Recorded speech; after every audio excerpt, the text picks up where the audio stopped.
அனைவருக்கும் வணக்கம்.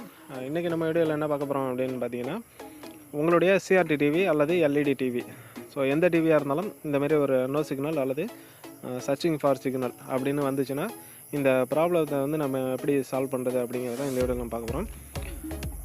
So first வந்துட்டு நோ சிக்னல்னு வந்தது. இப்போ பார்த்திங்கன்னா சர்ச்சிங் ஃபார் சிக்னல் அப்படின்னு வருது.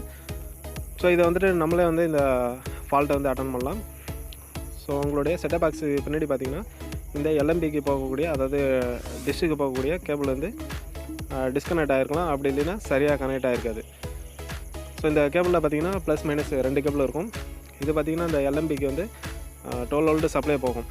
ஸோ இந்த சப்ளை வந்துட்டு சரியாக போகலைன்னா இந்த சிக்னலும் நம்மளுக்கு கிடைக்காது, இந்த சப்ளைவும் வந்துட்டு டிஷ்ஷுக்கு போகாது. ஸோ இதை நம்ம வந்துட்டு சரியான முறையில் வந்து கனெக்டர் வச்சு நம்ம வந்து கனெக்ட் பண்ணணும். ஸோ இதில் பார்த்திங்கன்னா சென்டரில் உள்ள லீடு மட்டும் கனெக்ட் பண்ணியிருந்தாலும் சரி, அவுட்டரில் உள்ள ஒரே ஒரு லீடு கனெக்ட் பண்ணியிருந்தாலும் சரி, ஏதாவது ஒன்று மட்டும் கனெக்ட் பண்ணியிருந்ததுன்னா கண்டிப்பாக வந்து நம்மளுக்கு சிக்னல் கிடைக்காது. ஸோ 2 கேபிளுமே அந்த செட்டப் பாக்ஸில் வந்து கனெக்ட் ஆகிருக்கணும். ஸோ அப்படி கனெக்ட் ஆகிருந்தாங்க நம்மளுக்கு வந்து சரியான முறையில் வந்து டிவியில் வந்து படம் தெரியும். சில நேரங்களில் பார்த்திங்கன்னா செட்டப் பாக்ஸில் வந்து ஒயர் சரியாக கனெக்ட் ஆகிருக்கும், எல்எம்பியில் வந்து லூஸ் கனெக்ஷன் இருக்கும். ஸோ இப்படி இருந்தாலும் நம்மளுக்கு வந்து நோ சிக்னல் அல்லது சர்ச்சிங் ஃபார் சிக்னல் வரும். ஸோ அதையும் நீங்கள் வந்து அட்டன் பண்ணலாம். ஸோ முடியாத பட்சத்தில் சர்வீஸ் சென்டரில் கால் பண்ணிங்கன்னா உங்களுக்கு வந்து அவங்க வந்து இந்த ப்ராப்ளத்தை வந்து சால்வ் பண்ணி கொடுப்பாங்க. ஸோ நீங்கள் வந்துட்டு இந்த டிஷ்ஷை லைட்டாக சேஞ்ச் பண்ணிட்டீங்கன்னா உங்களுக்கு வந்து சரியாக படம் தெரியாது. ஸோ அதனால் டிஷ்ஷில் நீங்கள் வந்து இந்த ஃபால்ட் அட்டன் பண்ணுறதெல்லாம் கொஞ்சம் அவாய்ட் பண்ணிக்கிறது நல்லது.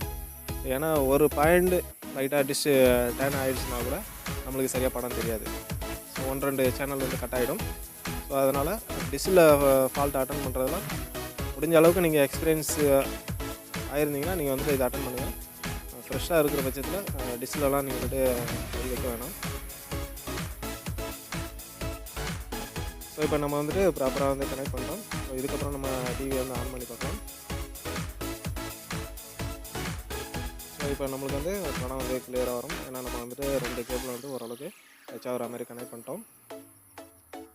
ஸோ இப்போ பாருங்கள், நம்மளுக்கு வந்து கிளியராக வந்து படம் வந்துருச்சு.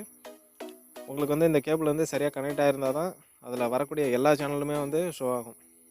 ஸோ இல்லைன்னா உங்களுக்கு வந்துட்டு நோ சிக்னல் அப்படிங்கிற வேர்டு மட்டும்தான் இருக்கும். ஸோ இந்த ப்ராப்ளத்தை வந்து நீங்களும் அட்டன் பண்ணி பார்த்துட்டு கீழே கமெண்ட் பாக்ஸில் வந்து கமெண்ட் பண்ணுங்கள். இந்த வீடியோ பிடிச்சிருந்தீங்கன்னா லைக் பண்ணுங்கள், உங்கள் ஃப்ரெண்ட்ஸ் எல்லாம் ஷேர் பண்ணுங்கள். மறக்காமல் நம்ம சேனலை வந்து சப்ஸ்கிரைப் பண்ணி வைங்க. அடுத்த ஒரு வீடியோவில் சந்திக்கலாம்.